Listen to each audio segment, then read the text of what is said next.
पश्चिमी तमिलनाडु के इरोड में एक संपन्न परंपरावादी हिंदू परिवार में जन्मे ईवी रामास्वामी 20वीं सदी के तमिलनाडु के एक क्रांतिकारी राजनेता थे।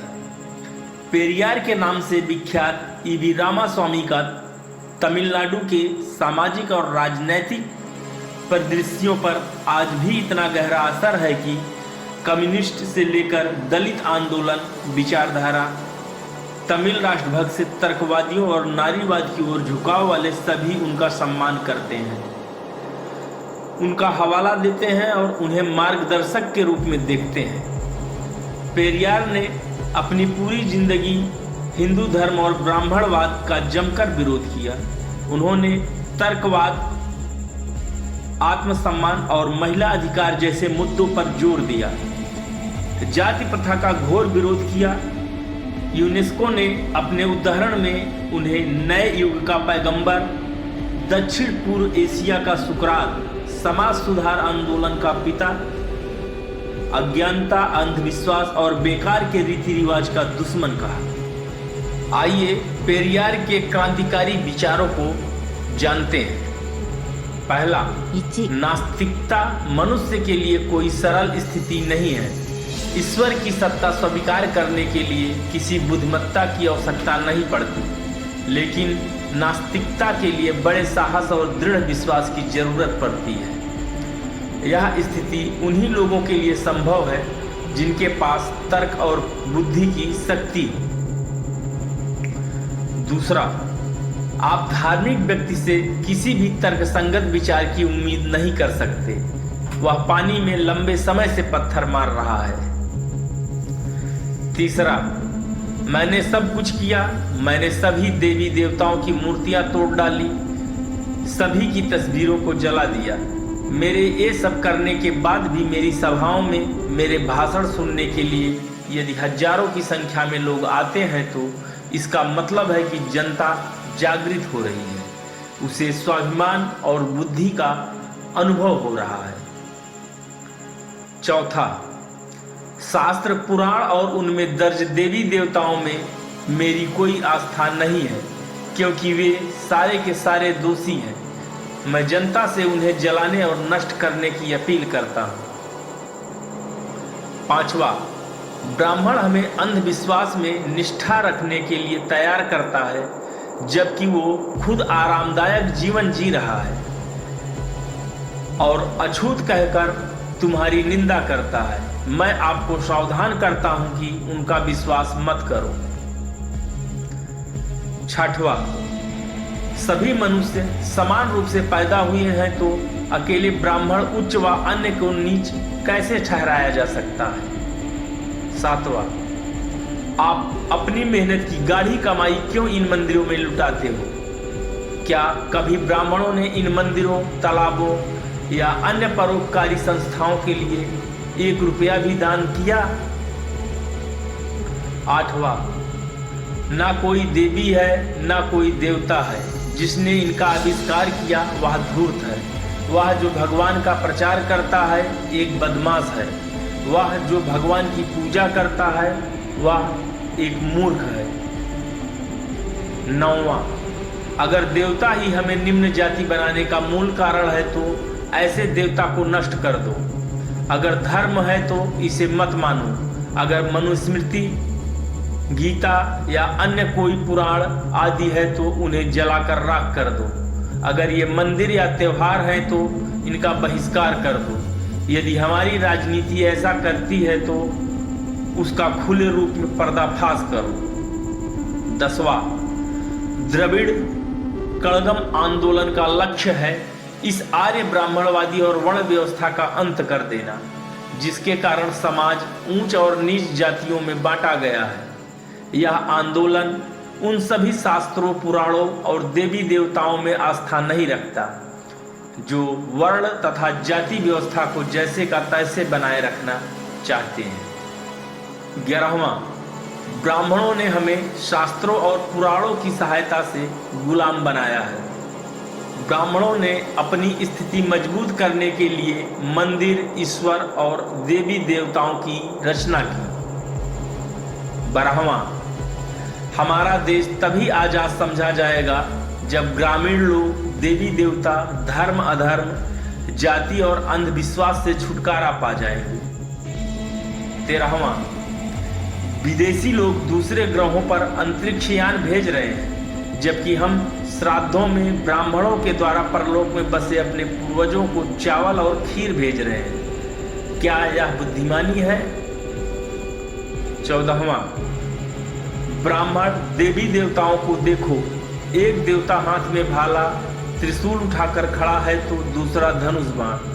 अन्य दूसरे देवी देवता कोई गुर्ज, खंजर और ढाल के साथ सुशोभित है। यह सब क्यों है? यह किसको मारने के लिए है? 15वां, उन देवताओं को नष्ट कर दो जो तुम्हें शूद्र कहे, उन पुराणों और इतिहास को ध्वस्त कर दो जो देवता को शक्ति प्रदान करते हैं। उस देवता की पूजा करो जो वास्तव में दयालु, भला और बौद्धगम्य हो। 16वां, संसार का अवलोकन करने पर पता चलता है कि भारत जितने धर्म और मतांतर कहीं भी नहीं है। यही नहीं, इतने धर्मांतरण दूसरी जगह कहीं भी नहीं हुए हैं। यह इसलिए कि निरक्षर और गुलाम प्रवृत्ति के कारण भारतीयों का धार्मिक शोषण करना आसान है। 17वां, आर्यों ने हमारे ऊपर अपना धर्म थोपकर असंगत, निरर्थक और अविश्वसनीय बातों में हमें फांसा। अब हमें इन्हें छोड़कर ऐसा धर्म ग्रहण कर लेना चाहिए जो मानवता की भलाई में सहायक सिद्ध हो। 18वां, ब्राह्मणों ने हमें शास्त्रों और पुराणों की सहायता से गुलाम बनाया है और अपनी स्थिति मजबूत करने के लिए मंदिर, ईश्वर और देवी देवताओं की रचना की है। 19वां, सभी मानव एक हैं, हमें भेदभाव रहित समाज चाहिए। हम किसी को प्रचलित सामाजिक भेदभाव के कारण अलग नहीं कर सकते।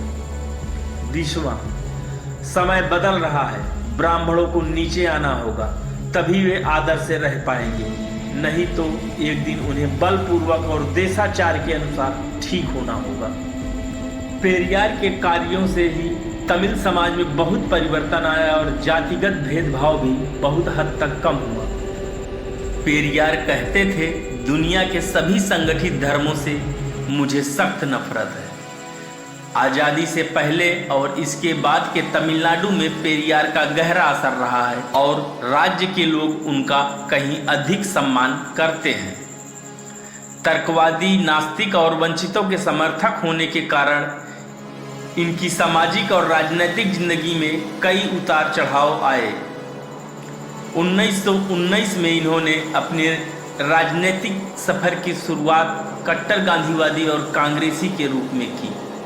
पेरियार गांधी की नीतियों जैसे शराब विरोधी, खादी और छुआछूत मिटाने की ओर आकर्षित हुए। उन्होंने अपनी पत्नी नागमणि और बहन बालम्बल को भी राजनीति से जोड़ने के लिए प्रोत्साहित किया। ये दो महिलाएं ताड़ी की दुकानों के विरोध में सबसे आगे थी। ताड़ी विरोध आंदोलन के साथ एकजुटता में इन्होंने स्वेच्छा से खुद अपने नारियल के बाग नष्ट कर दिए। इन्होंने सक्रिय रूप से असहयोग आंदोलन में भाग लिया और गिरफ्तार किए गए। वे कांग्रेस के मद्रास प्रेसिडेंसी यूनिट के अध्यक्ष बने। वायकोम सत्याग्रह का नेतृत्व भी पेरियार जी ने किया। 1924 में केरल में त्रवणकोर के राजा के मंदिर की ओर जाने वाले रास्ते पर दलितों के प्रवेश को प्रतिबंधित करने का विरोध हुआ था। इसका विरोध करने वाले नेताओं को राजा के आदेश से गिरफ्तार कर लिया गया और इस लड़ाई को आगे बढ़ाने के लिए कोई नेतृत्व नहीं था। तब आंदोलन के नेताओं ने इस विरोध का नेतृत्व करने के लिए पेरियार को आमंत्रित किया। इस विरोध प्रदर्शन का नेतृत्व करने के लिए पेरियार ने मद्रास राज्य कांग्रेस अध्यक्ष के पद से इस्तीफा दे दिया।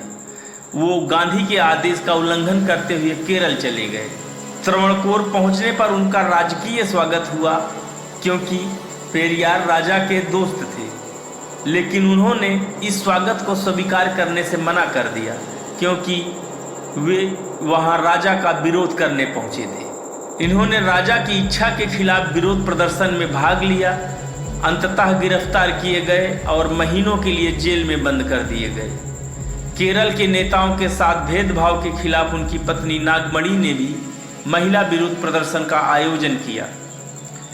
कांग्रेस सम्मेलन में जातीय आरक्षण के प्रस्ताव को पास करने के उनके लगातार प्रयास असफल हुए। इस बीच एक रिपोर्ट सामने आई कि चेरन्मा देवी शहर में कांग्रेस पार्टी के अनुदान से चलाए जा रहे सुब्रमण्यम अय्यर के स्कूल में ब्राह्मण और गैर ब्राह्मण छात्रों के साथ खाना परोसते समय अलग व्यवहार किया जाता है।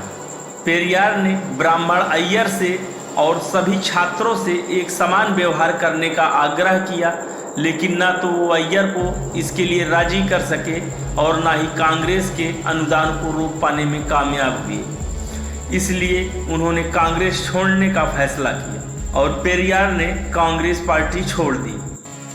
कांग्रेस छोड़ने पर उन्होंने आत्मसम्मान आंदोलन शुरू किया, जिसका लक्ष्य गैर ब्राह्मण, जिन्हें वे द्रविड़ भी कहते थे, उनमें आत्मसम्मान पैदा करना था। बाद में वे 1916 में शुरू हुई एक गैर ब्राह्मण संगठन दक्षिण भारतीय लिबरल फेडरेशन के अध्यक्ष बने। दक्षिणपंथी इनकी आलोचना उस व्यक्ति के रूप में करते हैं जिन्होंने उनकी धार्मिक भावनाओं परंपराओं को अपमानित किया। जय भीम, नमो बुद्धाय।